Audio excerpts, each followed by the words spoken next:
Thank you for being here. You are all smart, the proof that you found the room. So, okay, let me begin by referring to the joint proposal we adopted, Mr. Ehud, Olmert, and myself. And that joint proposal does not pretend to be a full and comprehensive peace plan. It covers only three important issues. One, the necessity to stop the war in Gaza, which today in the morning we hear that the war now seems to be resumed. And two, the overall political solution in the form of two states, Israel and Palestine, on the basis of 1967 borders. And three, the future of Jerusalem as the capital of the two states. We believe that the three issues are very important issues, and in the joint proposal we also call on the people in office on both sides to continue negotiations on the other important issues left without position, including settlement, settlers, refugees, additional security issues, and things like that. In other words, we took into consideration the fact that we are not in office. And what we have presented is not an attempt to show that we have the solution for everything. Although we believe that there is a solution for everything, nevertheless, it should be left for elected people, elected officials to negotiate the rest and to come up with the comprehensive plan. But it is our duty now to raise up our voice and say that the current course is the wrong one and the killing and destruction must stop. We need to change the course and we need to go for some kind of understanding about Gaza and then the overall political solution, as I said. Let me refer to the situation in Gaza.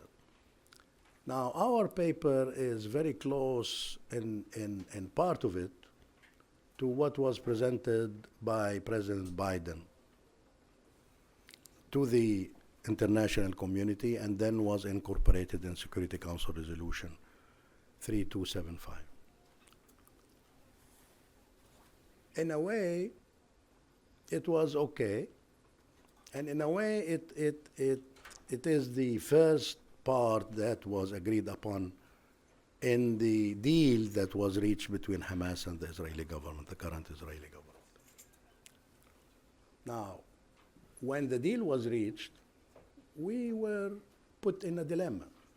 On one way, we wanted to support the deal because there is the release of hostages, there is the release of prisoners, families are happy, and things are going on.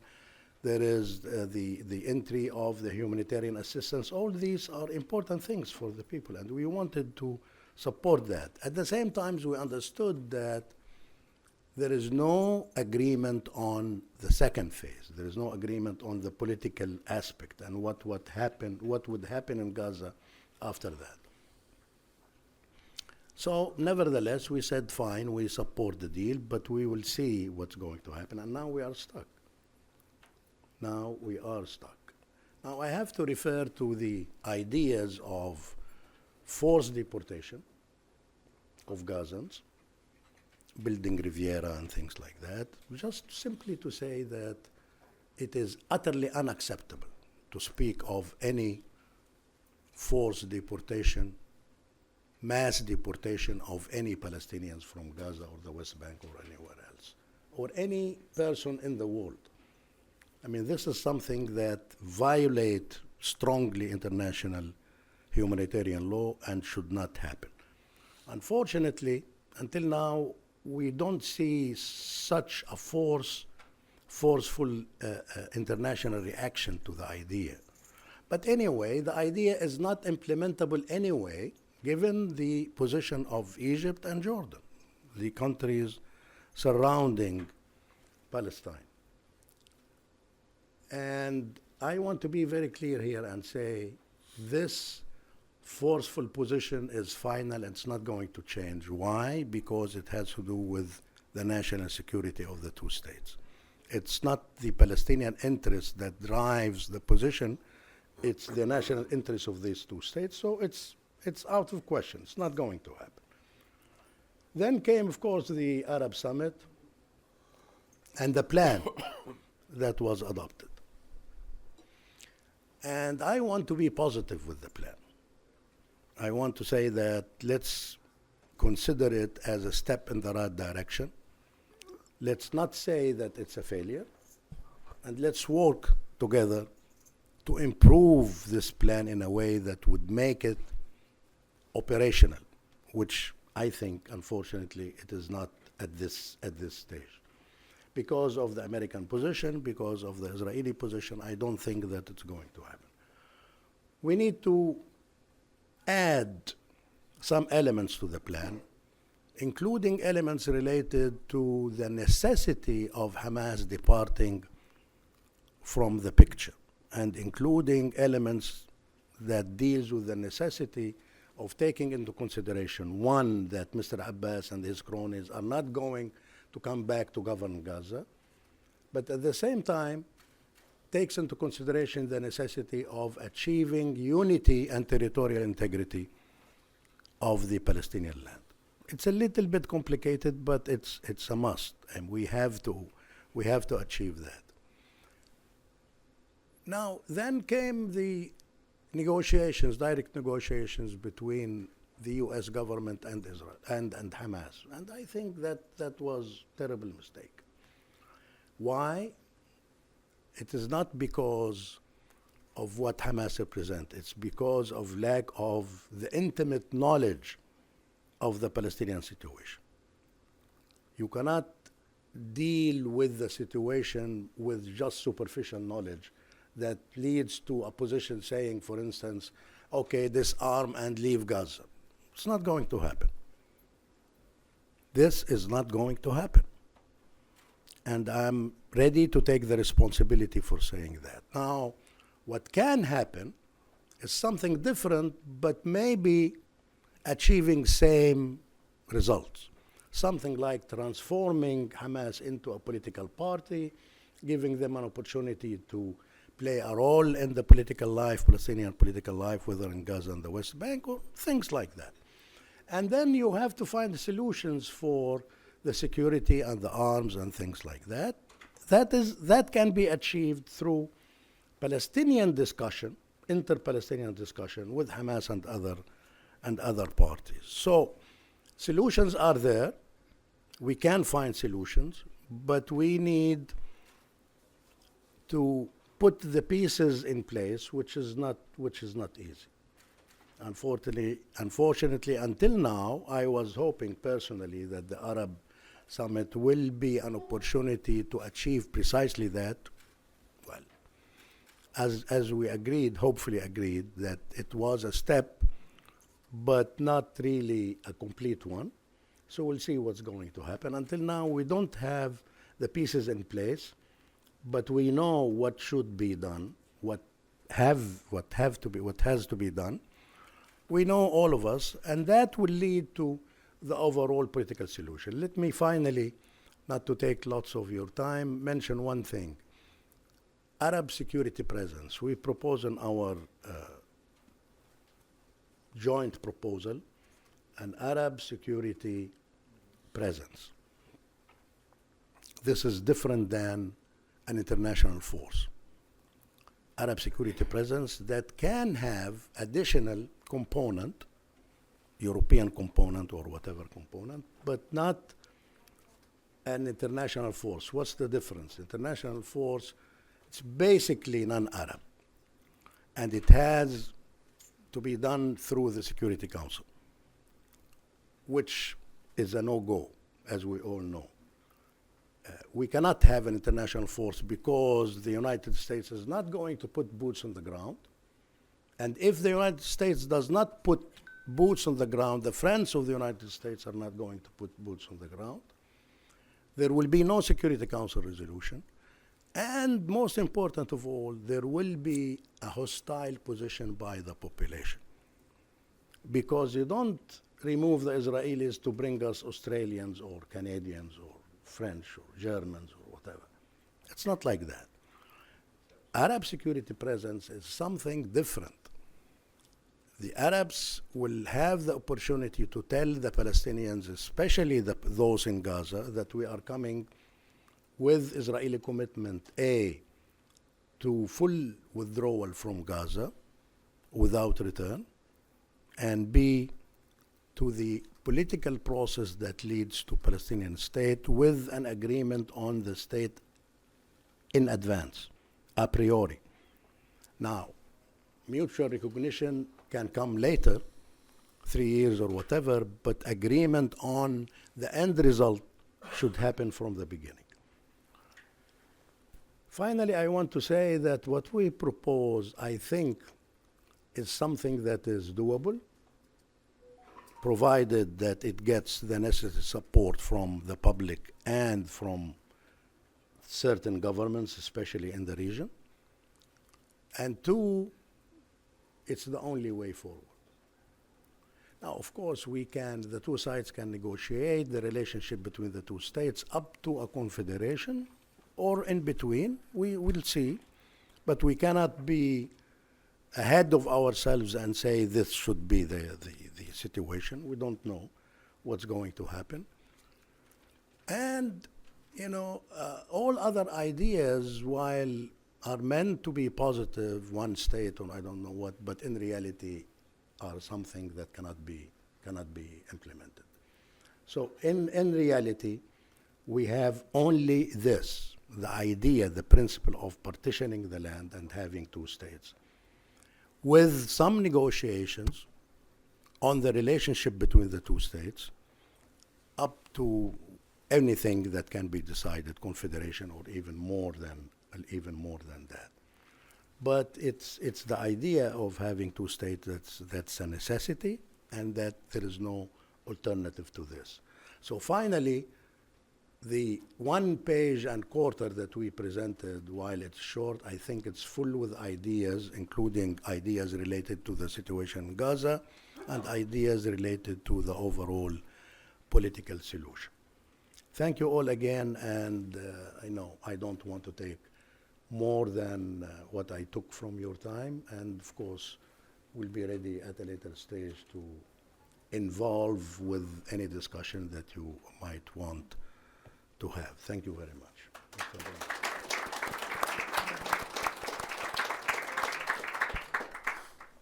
Good morning, everyone. Now that Dr. Qidwa so eloquently described the parameters of our joint statement and ideas about Gaza and about the creation, hopefully, as a result of negotiations. I believe that all negotiations between Israel and Palestine are going to be very tough and very intense, not loose. It's not, just a friendly meeting. It's a confrontation of legacies that come from different directions, of people that have different memories and different ambitions and different pains. They have to overcome, from both sides, a great deal of controversies within itself, each community, and also to build up something that will be credible, that will be stable, that will allow, hopefully, the conclusion of an historic conflict that costed so much blood and so much instability and so much pain and suffering from both sides for so many years. But so, had I presented it on the first place, I may have emphasized some different points, but we are completely united in our joint proposal, and this is what we believe in, this is what we are campaigning for, this is what we are trying now to do for quite a period of time, shuttling across the world particularly Europe, with many different capitals, foreign ministers, representatives, leaders, prime ministers, in order to try and bring back the concept of two states into center stage of international discussion, which it is not. You don't hear about it, not, of course, the local leaders. You don't hear any major or senior Palestinian representative talking about it. You don't hear any of the Israelis who are holding formal positions, either in government or in opposition, talking about it. It's not nice, it's not the right time, let's postpone it. It may create some opposition, and maybe not always those who support us will also support the two states, so let's keep it aside for the time being, and all kinds of this nonsense. What we set out, first of all, to do is to bring it back into center stage and force the international community to relate to it and to understand that at the end of the day, regardless of what we may say, in spite of all that we are going through, definitely talking this morning with the unnecessary resumption of the hostilities and violations and confrontations in Gaza, there is no alternative for a political solution other than this. No alternative.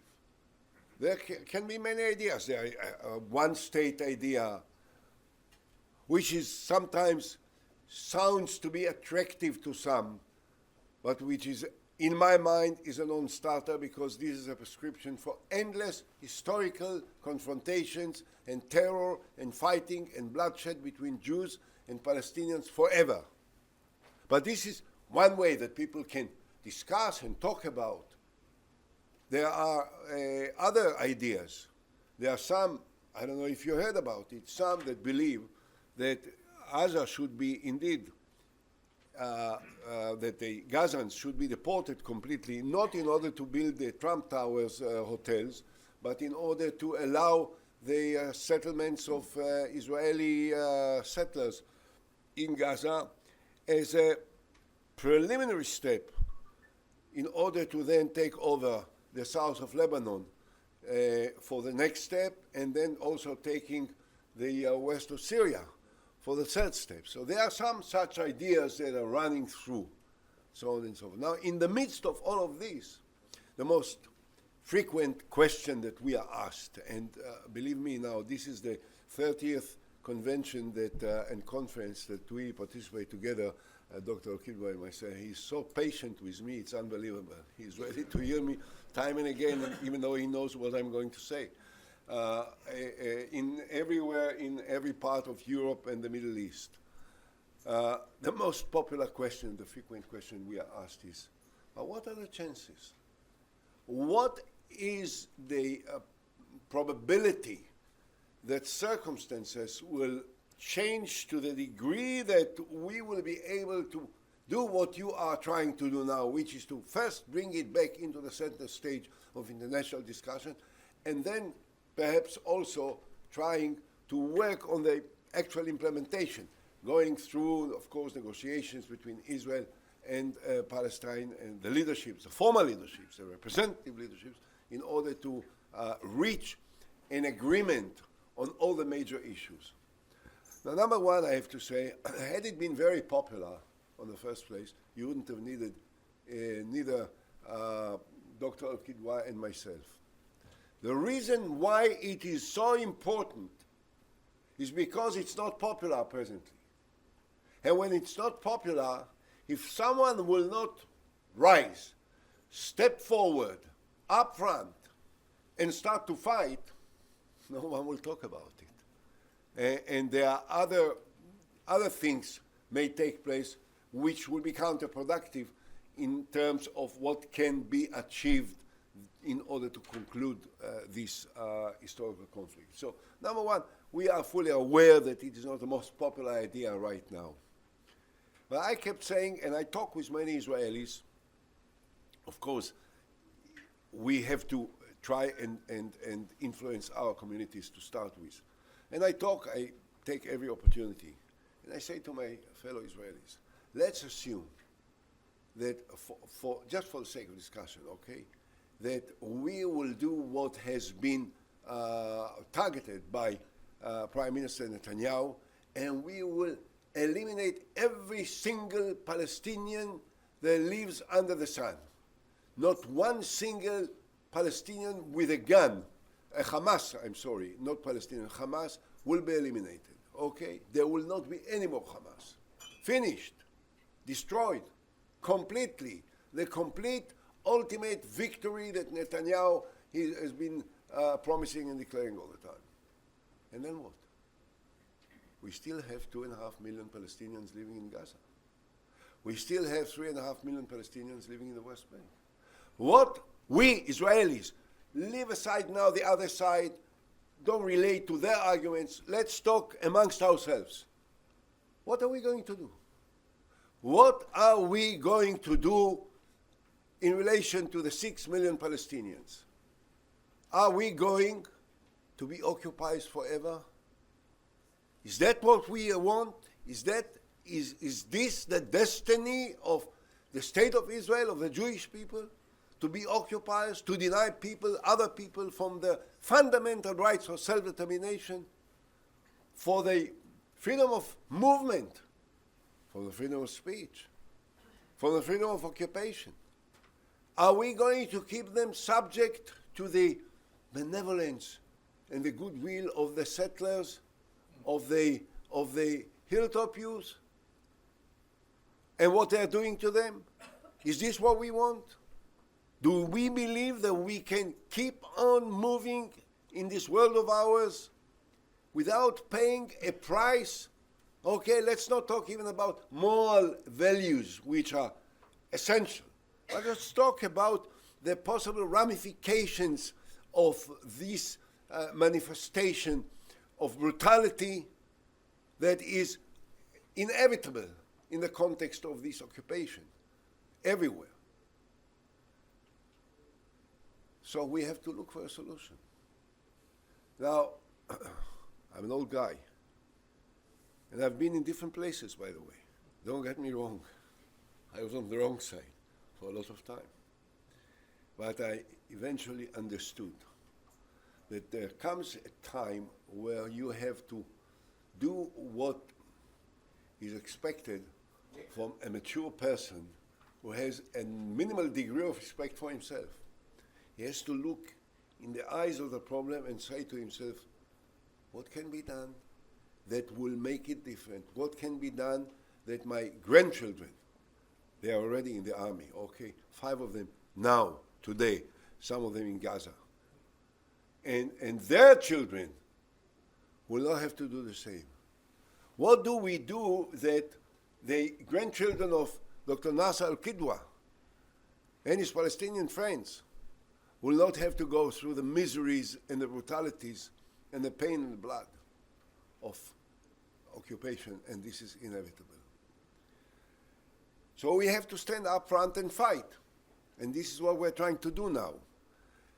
And I think that it's not useless. There is a good chance. There is a good chance because the world is getting tired, and even those who are supposed to be our supporters, and I don't want now to refer to any particular names, new leaders, old leaders, who recaptured their position, and you know whom I'm referring to, they will become tired much more rapidly than most people think, because they understand that continuing with this non-solution is a prescription for instability, for economic crisis, for regional confrontations, for international confrontations, for division between Europe and America, and inside Europe between this side and the other side, and that will lead us nowhere. So until then, what we are trying to do, and this is precisely the reason why we are moving rapidly from one place to the other, one capital to the other capital. We were last week in Paris, and we are very privileged to speak to a very large group of people in the College de France, and in Zurich, and in Azerbaijan, and we're going to go to Greece and to the Emirates. We are going to organize a big conference, sometimes beginning of June, hopefully, in Paris, with 1,000 participants, hundreds from Israel, hundreds from Palestine, and maybe also from European countries, that will force the leadership of their countries and the leadership of the international community and the Council on Foreign Relations of Europe and the State Department in America and even the Russians and the others to address themselves to the one possible political solution that in the end of the day can end it all. So, and I'll tell you something. I recently went through some of the books written about the Kennedys for different reasons. And there was one sentence which I always remembered that was originally said by Joe Bernard Shaw. And John Kennedy repeated it, and Bobby Kennedy used it in his campaign, his last campaign before he was assassinated. And he said, people see things as they are and ask why. I dream things that never were and ask why not. I dream peace between Israel and the Palestinians. And as I said before, to those of you who may want to attack me for my past performances going back 40 years ago, there were times that I spoke in a different language and I supported different moves. But it turned out that I understood what I understood and I moved forward. The core ideas of what we are talking about, important to remind, were originally presented by me to the Palestinian leader, Dr. Mahmoud Abbas, Abu Mazen, as president of the Palestinian Authority in 2008. I presented him with the full comprehensive plan for two states, Palestinian state on the 67 borders, and so on and so forth. And unfortunately, he was not courageous enough and inspired enough and visionary enough to go ahead with it and sign it and move forward and change things in the region and perhaps much wider than just the region. What we are trying to do now is to do that which should have been done 15 or 18 or 30 or 40 or 50 years ago, but there is no better time, and our mission is to make sure that this last war, the most brutal war that was fought between Palestine and Israel, Palestinians and Israelis, will be the last one. Thank you.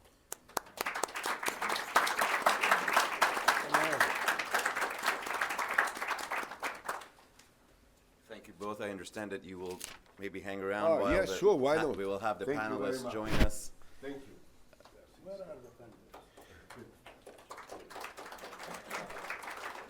Mr. Yossi Beilin,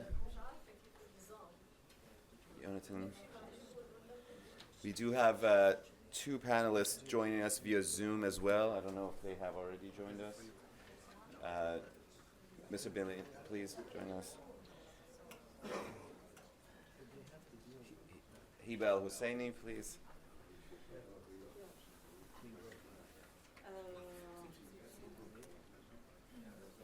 And we have Amos Yeldon and Dalal Arigat hopefully joining us from Zoom.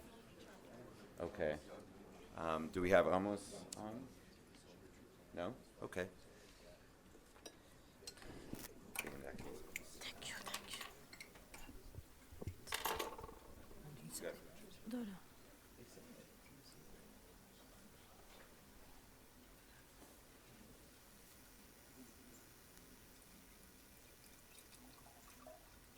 Maybe we will start while we're waiting for our participants to join through Zoom.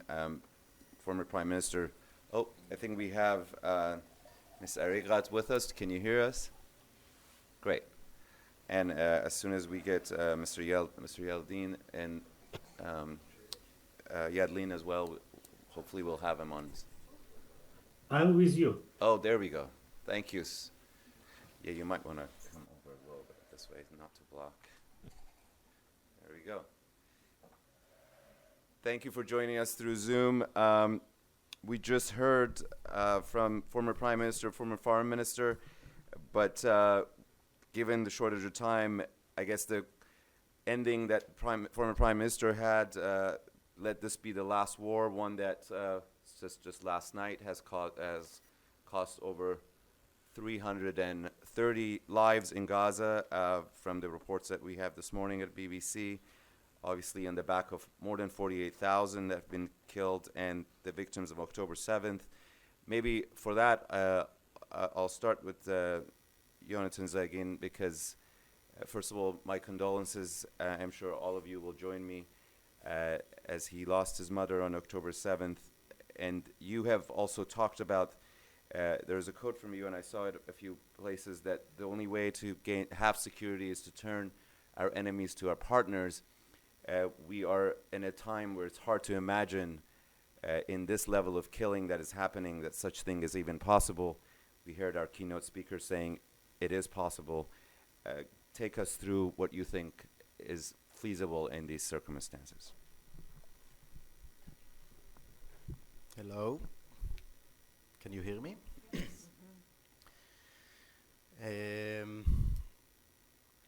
First of all, I'll start by saying that it's an honor sitting with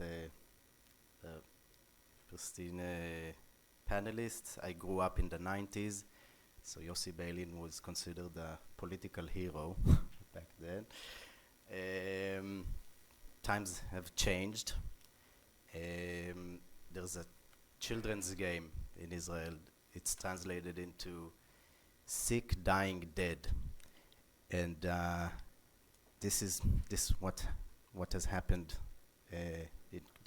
during my lifetime, since the 90s till what we're experiencing now to the peace process.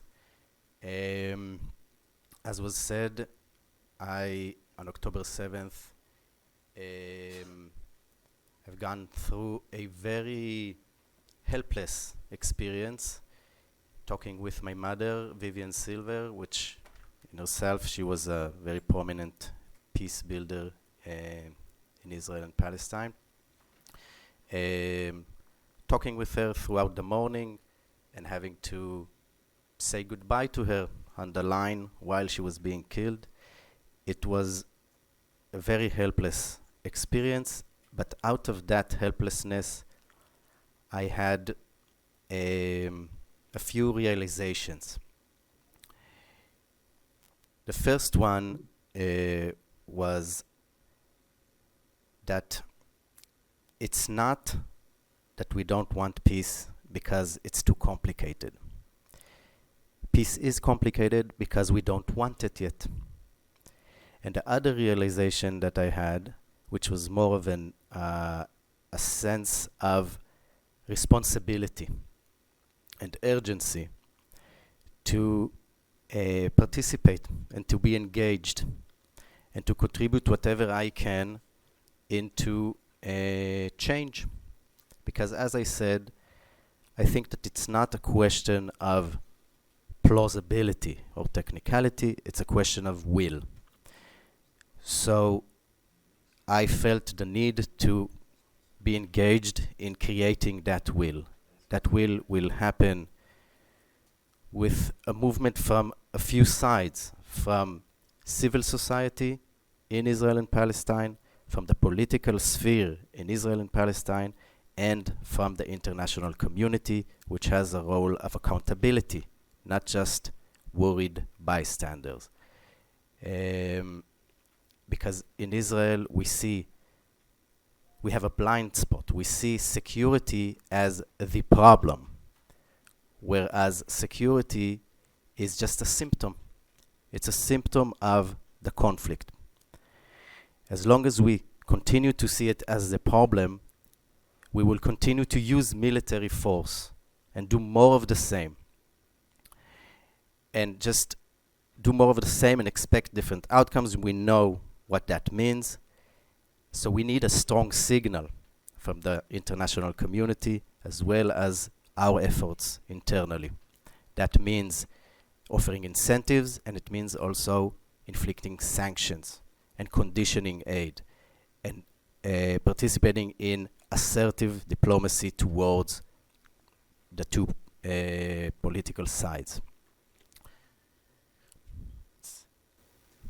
Thank you. We'll come back to you. Ms. Husseini, do you want to take it from there? Yes. You might want to bring the, yes, thank you. Good morning, everyone. A little closer to the mic if you want. Thank you. Good morning, everyone. It's good to be here. Thank you for having me. It's good to be with all these distinguished panelists. And I think building on what you have just ended with, this conflict indeed has been very painful for all of us. And the loss of life, especially of a mother, and for all others who've lost mothers, fathers, children, brothers and sisters, is really, and for a conflict that has raged on for almost 75 years, and displacement after displacement of Palestinians, instability, insecurity, military occupation, occupied, occupier, and so forth and so on, is a state of being that we, the Palestinians, and I am sure many of our Israeli colleagues, and here we have Dr. Beilin, we have Mr. Olmert, and others, really have come to realize, even before you were born, that this conflict has to come to an end. Managing occupation doesn't work. People have a right to self-determination, and they will continue to resist, and they will continue to fight. And fighting takes us nowhere but to the pain and sorrow and the suffering that we have been experiencing. So on a positive, more positive note, in order to avoid this deep pain and deep injuries, as a Palestinian, I've always believed in peace. I've always been driven by a peace agenda in my involvement as a legal advisor to the Palestinian negotiations team dating back to 1994, and I continue to work towards peace.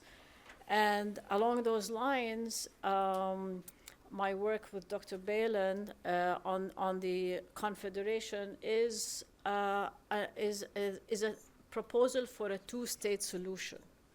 There is no solution but a two-state solution, and a territorial division of the land along agreed lines, negotiated lines, and so forth and so on, so that we can end this miserable conflict that has not only implicated the Palestinians and the Israelis, but our Arab neighbors and members of the international community. And now we see it going further into Syria and more, of course, to Lebanon, even before this current war and so forth.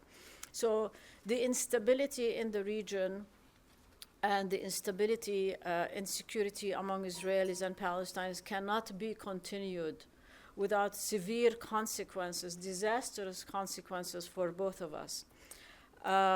So again, as Dr. Nasser Qidwa said, I mean, displacement of Palestinians, mass transfers, deportations, I mean, do not solve the problem. What solves the problem is finding a fair, comprehensive solution. So our idea, and I'll just briefly touch on that, is to enable the idea of the confederation, and it came before actually this war, so it predated the October 7th. Realizing that the conflict cannot be managed. I mean, we have seen the symptoms. We have picked up on all these symptoms because remember, we've also had, for those of you who are more intimately involved in this conflict, or know more about this conflict, we had the second intifada also, so which have also created schisms and caused also internal Palestinian problems. So we realized that the conflict cannot be managed for so long without creating more and more wars and insecurity. So we're proposing the idea, and we have been working on this idea since 2020. So this did not come in a vacuum. It came from as a result of the situation on the ground. Again, we propose 2 states enabled through a confederal relationship. We deal with all the issues, of course. We deal with Jerusalem, we deal with security, we deal with economic issues, we deal with the settlements and the settlers, we deal with the entire relationship between the 2 sovereign states. So the idea is to have 2 sovereign states entering into the confederation at some point after they agree and negotiate all the details in terms of the conflict. I think Dr. Beilin, I'll leave it at that so that you continue with the description, but I'll also allude to the fact that we have dealt with the narrative, and perhaps you could take that up as well. Please, if you don't mind also addressing what Mr. Olmert talked about, his conversations with his fellow Israelis. It was just mentioned you were a hero in the late 90s, and it's a very different circumstance. Those ideas, how do you convince Israeli public that has moved so far away from those days to give this a second look? Thank you very much. Just if I may say something which is emotional for me, Jonathan, you had a heroic mother, a heroic mother. You don't have too many of them, really. And of course you will forever miss her. She was your mother, but for us, she was also an icon, a symbol. And the worst thing that might happen is that her assassination would be an excuse for others to say, you see these Arabs? How can we make peace with them? They killed the biggest peacenik around, who wanted to help them. This is them. I mean, this is the wrong message that we may deliver. And Dalal, I loved your father. I loved your father. Your father, Saeb Arikat, was a Palestinian patriot. It was not easy with him. It was not easy to negotiate with him. But I knew one thing. He really wanted to find a solution. Not because of me, but because of him. And it was mutual. We are selfish people. The peace camps on both sides are very selfish people. They want it for their own children and grandchildren. And we are always accused by the other side internally that we love Arabs or we love Jews or whatever. No, we love ourselves. And if Israel will be in a situation whereby a minority of Jews is dominating a majority of Arabs, this is the end of the vision of our fathers and forefathers. This is why we wanted so much. And this is why people like Ehud Olmert, who I always love to hear what he says, because I always remember what he said in the past. And you need an amount of courage to cross the line.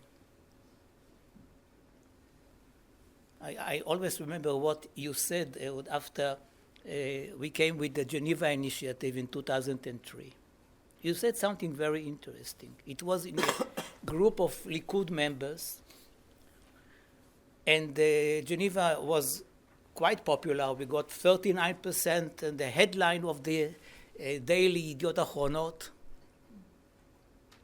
And Sharon was worried about it, and others. And you said, we should be worried, and we should oppose the Geneva Initiative, mainly because now we know what the solution will be. There won't be another solution. but the one that these people, Palestinians and Israelis, brought to the table. And if we are against the principles, we have to fight it. But we cannot say that this will not be the solution. And I think that with the same values, you are actually acting today, but looking at them from another angle. So I really appreciate and I really thank you. There was one issue that I wanted Dr. Qidwa to refer to. When we suggest, Hiba and myself, the confederation idea, people say, oh, it's a good idea. If you both Palestinians and Israelis agree to a confederation, to federation, to one state, to two states, to three states, to Riviera, who are we, the third parties in the world, to tell you that this is not the best solution? And one of the reactions that we get sometimes from both sides is that, okay, we are supporting the two-state solution. There is no other solution. We don't have to waste the rest of our lives in order to prove to each other that a one-state solution is a no-go. Even not the Riviera. But let us have the two-state solution first. Once we have two states, we can talk about any other umbrella arrangements, whatever. To speak now about a confederation is premature. This is not the order of things. And it is important for us to clarify to you, because we are like-minded people, and we are fighting for the same cause. That the confederation is not just nice to have after we find the solution, but this is the way to find the solution. Meaning, the point is that it is very difficult to implement the two-state solution. When we signed the Oslo Agreement in 1993, we had 90,000 Israelis living in the occupied territories. Today, it is about 520,000 Israelis. No potential Israeli prime minister is going to evacuate those of them who will find themselves on the other side of a future border. The number of these people, according to the Geneva borders, which are not sacred, of course, is about 200,000 people. I don't see any prime minister in the future evacuating 200,000 people. I don't see them. Although you may say it is a democracy, and if the decision of the government and the Knesset is such that they have to move, they will have to move. Theoretically, it is right. Practically, it is wrong. So the main obstacle today, unlike 93, in 93 we could say Jerusalem, refugees, borders, water, you name it. We have actually, some of us were involved very seriously in finding solutions, including very, very tiresome and boring annexes about all these issues. If somebody really wants to go for peace, he just has to go to the library and to find the solutions and update and change here and there. But we did it. We know what are the solutions for all the outstanding issues. But there is one thing that we did not negotiate in the past. What are we going to do with the hundreds of thousands of settlers? If you don't come to me with a solution for that problem, just to say two-state solution is not enough today. It was a big deal 30 years ago.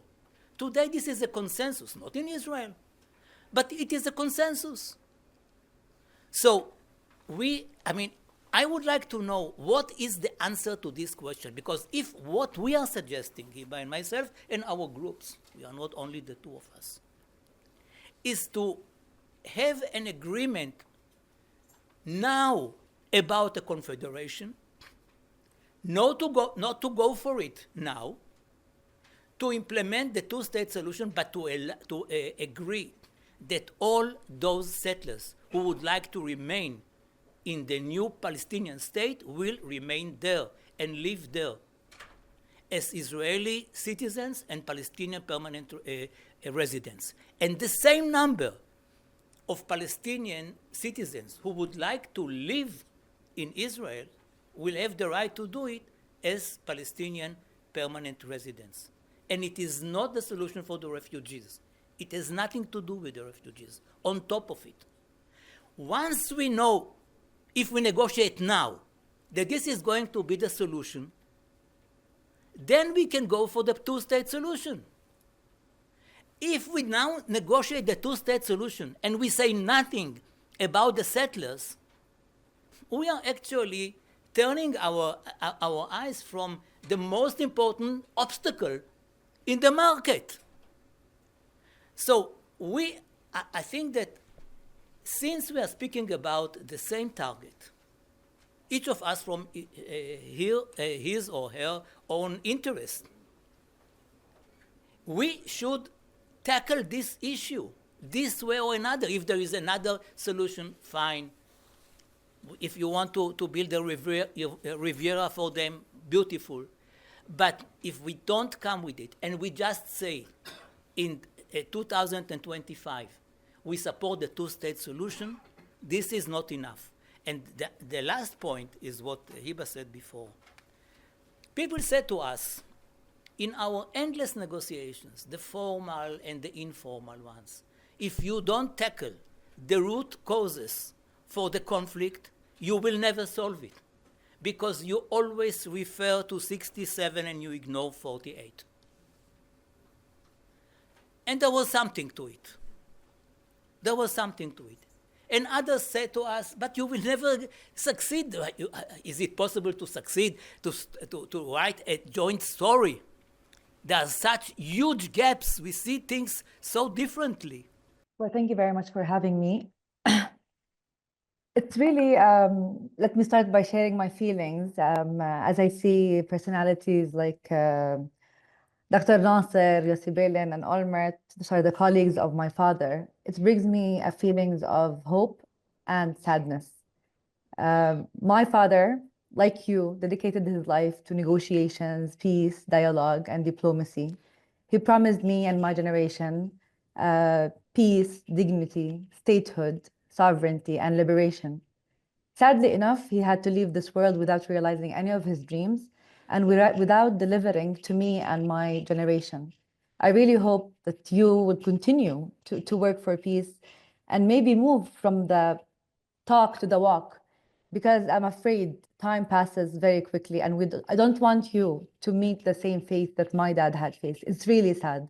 And on that point, I want to also share my feelings with the loss of your mother and my empathy with every civilian soul that had been lost, not only on October 7th or after, but for the past 7 decades. The sufferings and the endurances under the Israeli military occupation, the apartheid regime, the confiscations of lands, settler colonialism, extrajudicial killings, detentions, and now the forced displacements. Those are things that we cannot continue to tolerate.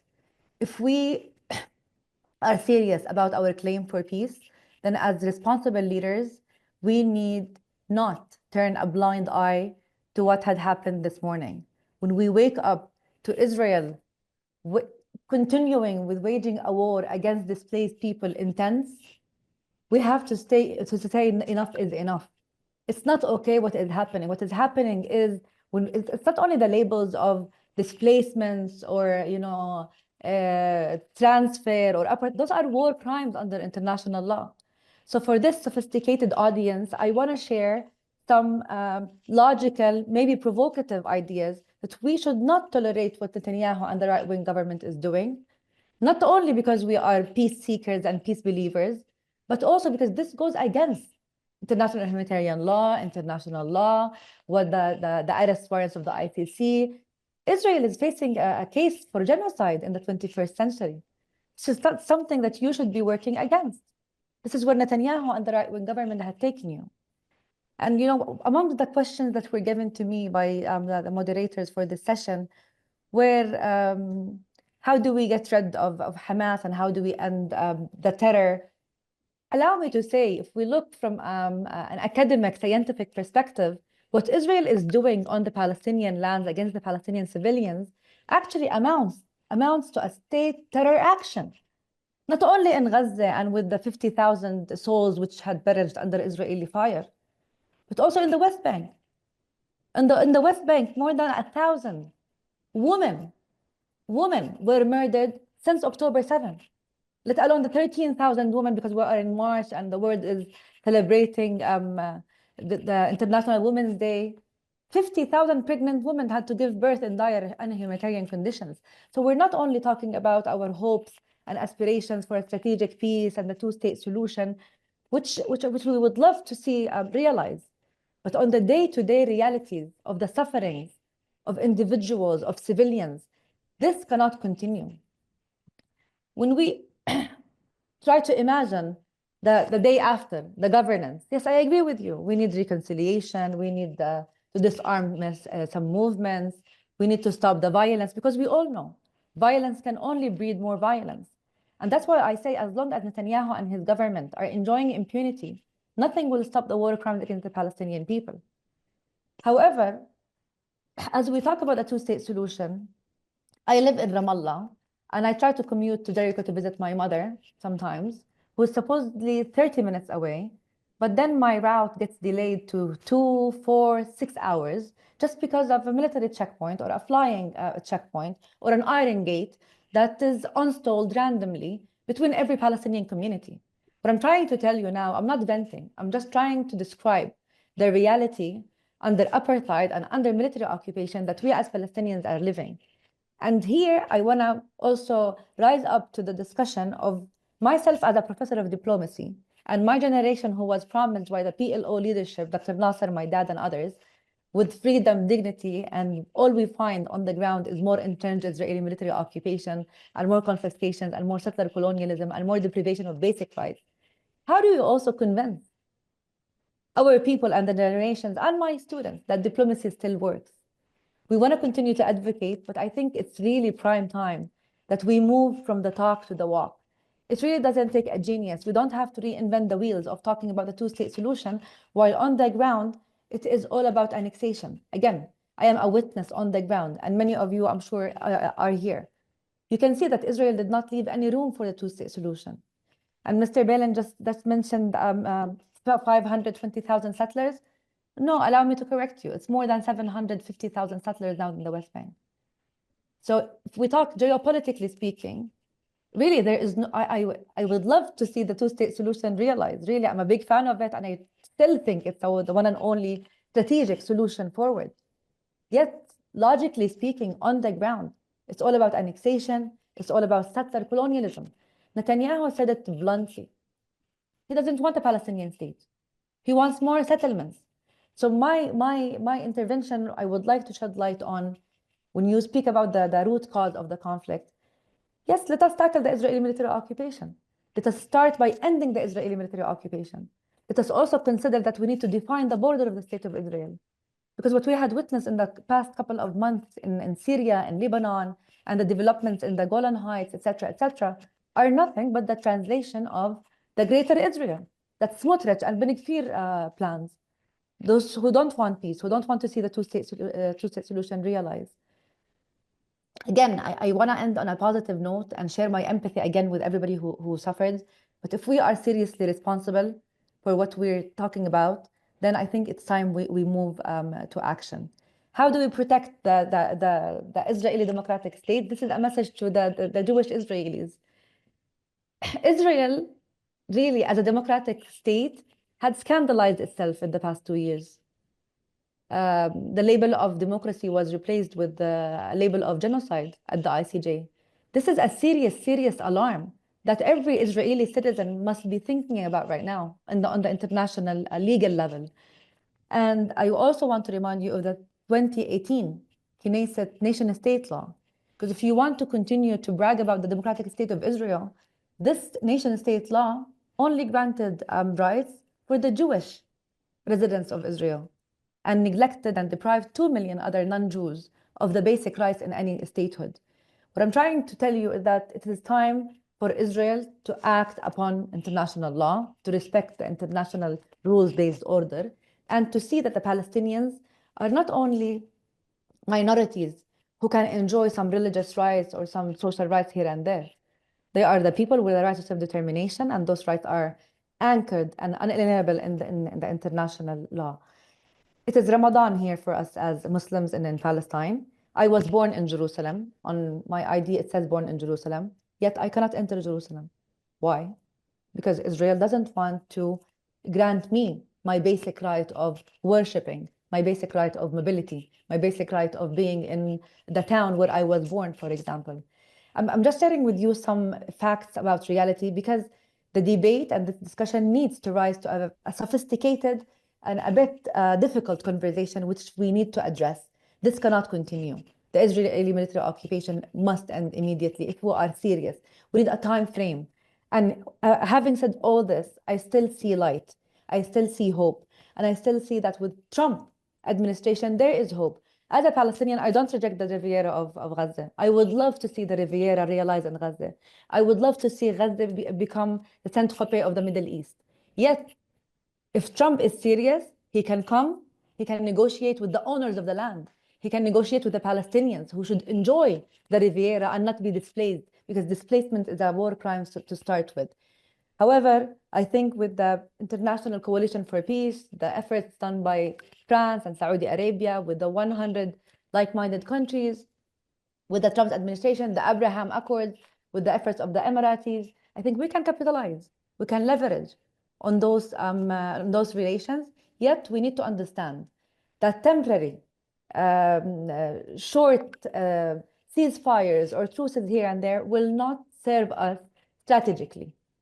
If we are serious about a strategic peace, then we need to talk about a political framework that is serious, with guarantees, and with mediators who can guarantee that whoever violates any terms will not continue to enjoy impunity without accountability. I will stop here on a positive note, saying that I still see hope on a regional peace-mediated level for the Palestinians and the Israelis to enjoy peace, security, and stability. However, to continue to focus on normalization agreements on bilateral level with every Arab state or with every Muslim state without engaging with the Palestinians, this will never bring peace to our region. Thank you. Thank you, Professor Ehud.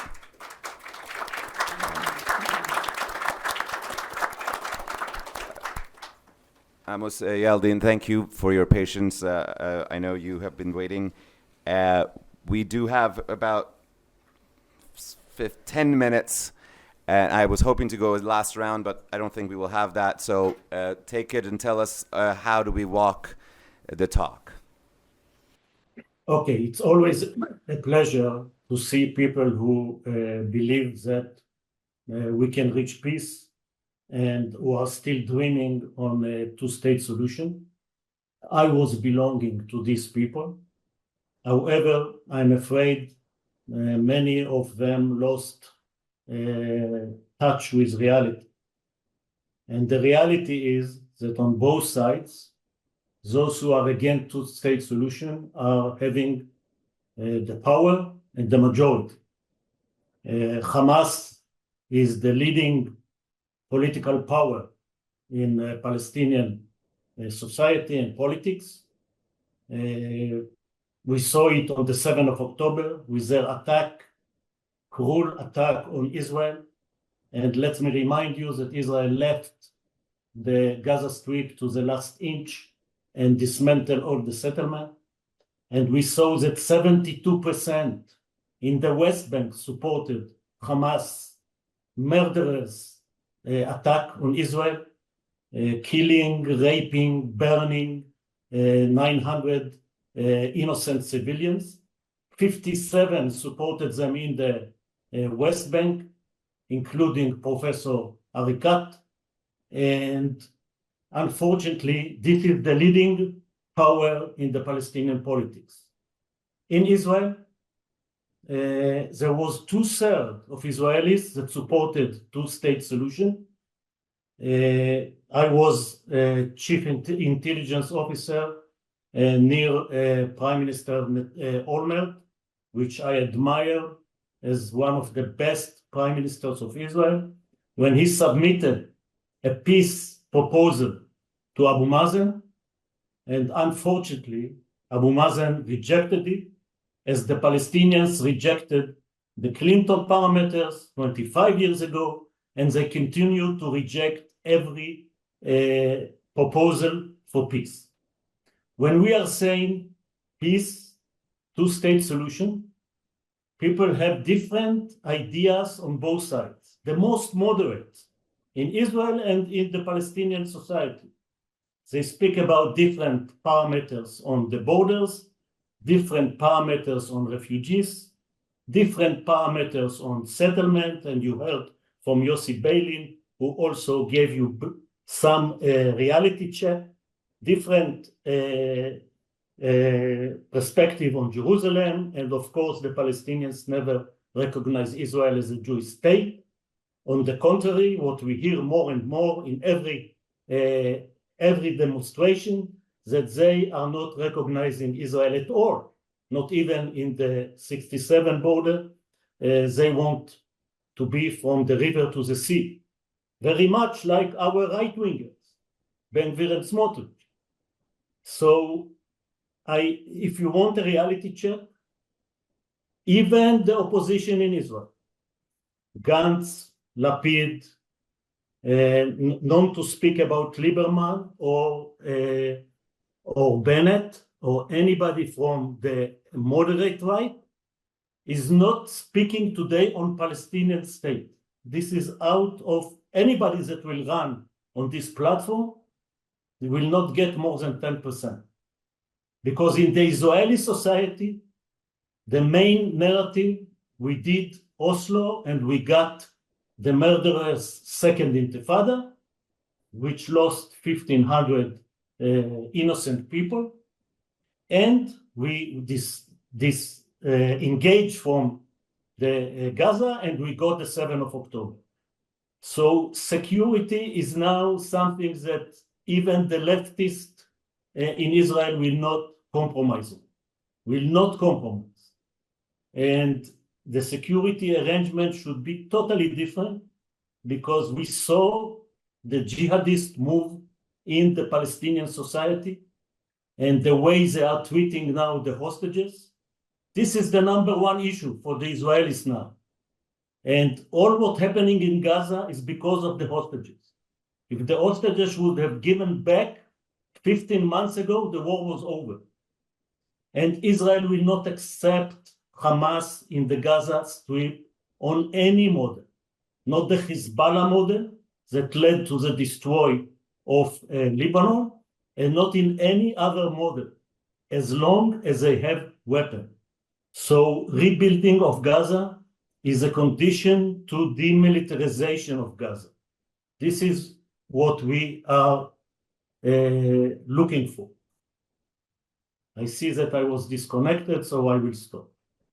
We can still hear you. Oh, there we are. You're back. Okay, I want to say that I hope I haven't heard Professor Arikat well. She said 1,000 women were killed in the West Bank. What a lie. What a lie. 1,000 terrorists. Each one of them in his Facebook was photo with a gun, were killed in the West Bank to avoid bombing and terror on the buses and restaurants and synagogues in Israel. This is the reality we face with. As long as the Palestinians will continue to support terrorists, I don't see any possibility for a majority who support two-state solution in Israel. Thank you. I'll just give 30 seconds to Dalal if you want to respond to that, because that was the only direct attack in this panel. It should be unacceptable at this sophisticated level and civilized panel to accept such an attack on a person who believes in peace, for not only for me and my generation. I live in Palestine under military occupation, and now you're accusing me of being a terrorist or the Palestinians in the West Bank. We have been suffering from a state-organized terror all our lives, and it is really shameful for as a person like you who had lived 7 decades of your military occupation on civilians and Palestinians to continue to defend the Israeli military occupation while you are facing a case of genocide at the ICJ. We should rise up to our values, the Jewish values, I need to remind you, that never again came to say never again to humanity. I visited the concentration camps in Poland and in Germany to empathize and to tell myself that we should not allow history to be repeated again. But for somebody like you to come and accuse me and attack me, this should be unacceptable. But as long as you believe that you are supreme to me and that we are not equal and that you're enjoying every impunity possible as you kill, raid, shell the children in Gaza and in the West Bank, then yes, it's okay. Because as long as the international community is also giving you the impunity you want, I also want to remind you that my cousin, it's been 5 years, he was murdered on the checkpoint between Bethlehem and Abu Dis. He was 26 years old, athlete. He was engaged in a love relationship. The Israeli military occupation terminated his life in 2 seconds. His body is still kept with the Israelis. Why? Because they want to deprive us of the basic right of burying him and bidding farewell. What do you tell his parents?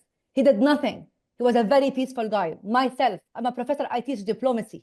I teach diplomacy to the Palestinian generations while they see the Israeli military occupation invade, raid, in Jenin, in Tulkarem, in Nablus, in Ramallah, in Jericho, in Bethlehem, in Hebron, in Jerusalem, everywhere. Every Palestinian is attacked. From Hind Rajab to Shireen Abu Aqle, every woman is suffering under the Israeli military occupation. When you see people like me who still advocate for peace, who still believe in peace, and who still call for your right as Israelis to live in peace, you should thank me and not attack me. Thank you. I guess a bit of You haven't answered the way that you saw the 1,000 women that live in the West Bank 7 of October. Mr. Ramos, Dalla, we won't hear you if you speak over each other, and we're very well out of time. Human rights report that was released. Ella, if you allow us, it was important for you to respond to that, and I thank you, Mr. Ramos, for holding it. This panel has very well gone over its time. That the Palestinians are in the ICC for genocide as well. This is an attack. Because the Palestinians kill and want to kill all the Israelis. I don't accept that. I'm sorry. I cannot ignore, and you haven't apologized for your line. Thank you. Thank you very much. I guess with a reality check. We will have the conclusion of this in the hall in the reception area, and then downstairs. It actually started at 10:45, the main event. So thank you all for